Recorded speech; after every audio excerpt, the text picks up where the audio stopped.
शहीदों की चिताओं पर लगेंगे हर बरस मेले, वतन पे मिटने वालों का यही बाकी निशान होगा। शायद यही सोचा था हमारे वीर शहीदों ने, किंतु यह पूर्णतः सत्य प्रतीत नहीं होता है। हमारे लाखों ऐसे वीर शहीद हैं जिन्हें न कथन मिला, न कब्र मिली, न ही इतिहास के पन्नों में वह जगह मिली जिसके वो सही में हकदार थे। नमस्ते, मेरा नाम मनु है। ऐसे ही वीर शहीदों के बारे में जानते हुए आज मैं आई हूँ ताऊ देवीलाल पार्क में। ताऊ Devilal park main GT road के ऊपर स्थित है। सोनीपत के अंदर यह है। सोनीपत में सेक्टर 7 की तरफ से भी आप आ सकते हैं और जीटी रोड की तरफ से भी यहाँ पर आ सकते हैं।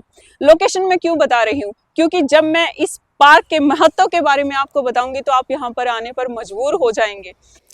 पहले एक बार लोकेशन आपको दिखा देती हूँ मैप पर। ये देखिए मेन जीटी रोड के ऊपर ये स्थित है और इसके अपोजिट साइड में सोनीपत का सेक्टर 7 पड़ता है। काफ़ी सारे गेट हैं इसके सेक्टर 7 की तरफ भी हैं और इस तरह के छोटे वाले गेट जीटी रोड की तरफ भी बने हुए हैं। तो आप यहाँ से भी इस पार्क के अंदर आ सकते हैं। काफ़ी बड़ा ये पार्क है, 46 एकड़ में फैला हुआ है और काफ़ी सारे स्मारक टाइप यहाँ पर बनाए गए हैं। एज ए पिकनिक आप अपने बच्चों के साथ इस स्थान पर आ सकते हैं और यहाँ पर साइकिलिंग के लिए पाथवे बनाया गया है। साइकिलिंग वगैरह आप यहाँ पर कर सकते हैं और ऑक्सीजन का लेवल तो बहुत ही अच्छा है यहाँ पर। अच्छा, मैं इन वीर सेनानियों की गाथा बताने के साथ साथ पार्क के अलग अलग लोकेशंस भी आपको इस वीडियो में दिखाती रहूँगी। तो आइए आरंभ करते हैं अपनी वीर सेनानियों की वीर गाथा। आज बहुत अच्छी बात है कि छावा जैसी मूवीज बन रही हैं जिसमें हमारे वीर योद्धाओं की गौरव गाथा को गाया जा रहा है। छावा मूवी में हमने देखा कि किस तरह से हमारे वीर संभाजी महाराज को 40 दिन तक भयंकर यातनाएं दी गई। आज मैं आपको सोनीपत के एक ऐसे ही हीरो के बारे में बताने जा रही हूँ जिनको अंग्रेजों ने 35 दिन तक भयंकर यातनाएं दी और 35 दिन की भयंकर यातनाओं के बाद उन्होंने देह त्याग किया। ये हमारे वीर सेनानी गांव लिबासपुर से थे। इनका नाम है उद्यमी राम जी। उद्यमी राम जी इतने महान क्रांतिकारी थे कि अंग्रेजों का दिल दहलता था इनके नाम से। मेन ये जो जीटी रोड आप देख रहे हैं, लगभग 2 महीने तक उन्होंने अपने साथियों के साथ मिलकर के अंग्रेजों का यहाँ से आना जाना लगभग नामुमकिन कर दिया था। ये इतने समझदार थे कि 10 मई 1857 को जो क्रांति मेरठ के अंदर प्रारंभ हुई वो इन्हें अपने आसपास के क्षेत्रों में पहले ही प्रारंभ कर चुके थे। खाप पंचायत के अंदर इन्होंने अपनी बात रखी और उसमें इन्होंने बोला कि जो कर हम अंग्रेजों को देते हैं उसने आम आदमी की कमर तोड़ के रखती है। ऊपर से जो हम कर देते हैं उनसे अंग्रेजों के हाथ मजबूत होते हैं। अगर हम यह कर नहीं देंगे तो अंग्रेज कमजोर हो जाएंगे और हमारे देश को ऐसे ही छोड़कर भाग जाएंगे। ये हमारे उद्यमी राम जी ने सोचा, लोगों के सामने रखा और सभी लोगों ने इस बात को माना। खाप पंचायत ने उनको प्रधान चुना और 22 लोगों की, इनके साथ 22 लोग थे जिनकी एक कमेटी बनाई गई जिनका कार्य था कि लोगों को समझाना कि वो अंग्रेजों को कर ना दे। सोनीपत के ताऊ देवीलाल पार्क के अंदर ही स्थित है ये स्मारक जो समर्पित है लिबासपुर के वीर क्रांतिकारियों के नाम पर। वीर क्रांतिकारी जो एक संगठन का रूप ले चुके थे उद्यमी राम की गाइडेंस में। अब उद्यमी राम जी जब अपने संगठन को लीड कर रहे थे उसी समय की बात है कि फजल हसन खान जो कि सोनीपत का तहसीलदार था वो आसपास के क्षेत्रों से कर वसूलता था और लोगों पे अथाह अत्याचार करता था। तो क्रांतिकारियों ने मिल करके फजल हसन खान को गंज बाजार सोनीपत के अंदर सूली पर टांग दिया। अब ये क्रांति चल ही रही थी जो कि अंग्रेजों के कर के विरोध में थी। इसी समय पर मेरठ की क्रांति प्रारंभ हो गई। मेरठ की क्रांति 10 मई 1857 को प्रारंभ हुई और क्रांतिकारियों ने दिल्ली के ऊपर कब्जा कर लिया। अब क्या थे, कुछ अंग्रेज दिल्ली को छोड़ करके भाग रहे थे और कुछ अंग्रेज संगठित होकर के दिल्ली की तरफ सेना बना करके वापस जा रहे थे। तो मेन रास्ता क्या पड़ा? मेन रास्ता पड़ा शेरशाह सूरी मार्ग, जिसको जीटी रोड भी बोला जाता है। अंग्रेजों के आने जाने का मेन रास्ता यही था। अब उद्यमी राम जी आते हैं मेन भूमिका में।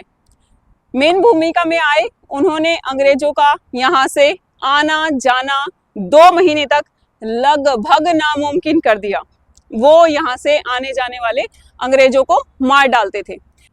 लेकिन इन क्रांतिकारियों का एक वसूल था कि ये औरतों और बच्चों पर हाथ नहीं उठाते थे।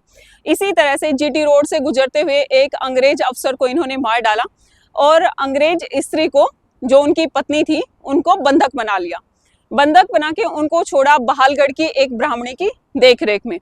आसपास के गांव में धीरे धीरे ये बात फैलने लगी कि अंग्रेज स्त्री को बंधक बनाया गया है, और ये बात धीरे धीरे पहुंची राठदाना के पंडित सीताराम के पास। सीताराम जी अंग्रेज स्त्री से मिलने के लिए आए और उस समय पर अंग्रेज स्त्री ने सीताराम पंडित को बोला कि किसी तरह से मुझे पानीपत के कैंप के अंदर पहुंचा दो तो आपको बहुत सारी धन संपदा दी जाएगी। अब सीताराम पंडित जी अंग्रेज स्त्री को लेकर पहुंच गए पानीपत कैंप के अंदर। अंग्रेज स्त्री जैसे ही पहुंची, अंग्रेजों ने ठान लिया कि उदयराम जी से बदला लेना है। एक अंग्रेज अफसर हडसन, उन्होंने रातों रात आकर के लिबासपुर गांव को घेर लिया। सभी क्रांतिकारी भूमिगत हो गए। अंग्रेजों के पास बहुत सारे हथियार थे उस टाइम पे, एडवांस तोपें, गोले, है ना। गांव के लोग कितना उनका सामना कर पाते। तो जो क्रांतिकारी थे इतना लड़ पाए, उसके बाद वो भूमिगत हो गए। लेकिन अंग्रेज तो अंग्रेज ठहरे, उनके अत्याचार की कोई इम्तिहान नहीं थी। उन्होंने उद्यमी राम जी के वृद्ध पिता को पकड़ लिया और उस पे अथाह अत्याचार करने लगे। तो उद्यमी राम जी ने इससे आहत होकर के आत्मसमर्पण कर दिया। अब क्रांतिकारियों का तो एक वसूल था कि वो औरतों और बच्चों पर हाथ नहीं उठाते थे, लेकिन अंग्रेजों का कोई वसूल नहीं था। तो उन्होंने उद्यमी राम जी और उनकी पत्नी रतनबाई जी को गिरफ्तार कर लिया। पत्नी के साथ उनको गिरफ्तार करके राई के कैंप हाउस में ले गए और राई के अंदर ही पीपल के पेड़ पर उनके हाथ पैरों में कीले ठोक करके उनको सूली पर टांग दिया गया। खाने को कोड़े दिए गए, पीने के लिए पेशाब दिया गया। रतनबाई जी इतना कुछ सहन नहीं कर पाई और 4-5 दिनों की यातना झेलने के बाद वीर गति को प्राप्त हुई। किंतु उद्यमी राम जी काफी हष्टपुष्ट थे। 35 दिन तक उन्होंने ये भयंकर यातनाएं अंग्रेजों की झेली और उसके बाद 27 जून 1858 को वीर गति को प्राप्त हुए। ऐसे थे हमारे वीर उद्यमी राम जी, जिन्होंने अंग्रेजों की नाकों में नकेल डाल दी थी। अब उद्यमी राम जी के जो साथी थे उनमें से बहुत सारों को सरेआम फांसी के ऊपर लटका दिया गया और बहुत सारे उनके साथियों को बहालगढ़ के रोड के ऊपर लेटा करके उनके ऊपर से रोलर फेर दिया गया। उन कई रोलर्स में से एक रोलर ताऊ देवीलाल पार्क के अंदर रखा गया है, जो बहालगढ़ रोड पर हमारे सैकड़ों सेनानियों के ऊपर से फेर दिया गया और उन्हें भयानक मृत्यु दी गई। इस रोलर पर आज भी आप खून देख सकते हैं और मैं कहूंगी कि इस स्थान पर आकर के आप उन शहीदों की चित्कार को महसूस कर सकते हैं। हमारे शहीद उद्यमी राम जी, जिन्हें लोगों ने चीफ कमांडर की उपाधि दी, हमारे वीर सेनानी जो इस देश की आज़ादी के लिए शहीद हो गए, उन्हें इतिहास में कोई स्थान नहीं मिला। हम क्या कर सकते हैं? हम एटलीस्ट ऐसे स्थानों पर अपने बच्चों के साथ आएं, अपनी नई जनरेशन को उनके इतिहास के बारे में बताएं। ये अवश्य ही उनके जीवन में एक नई प्रेरणा देगा। अगर आप भी ऐसे स्थानों के बारे में जानते हैं, ऐसे क्रांतिकारियों के बारे में जानते हैं जिनकी वीर गाथा नहीं गाई गई, कमेंट बॉक्स में उनके बारे में बताएं। मैं पूरी कोशिश करूंगी कि उसको कवर करूं, वीडियो के माध्यम से जितने लोगों तक पहुंचा सकूं पहुंचाऊं। इस वीर गाथा को जितने लोगों तक पहुंचा सकते हो आप भी पहुंचाइए। वीडियो में दी गई इन्फॉर्मेशन अच्छी लगी हो तो शेयर जरूर कीजिएगा। कोई आपके पास और इन्फॉर्मेशन इस स्थान से रिलेटेड है वो भी जरूर बताइएगा। जय हरियाणा, जय भारत।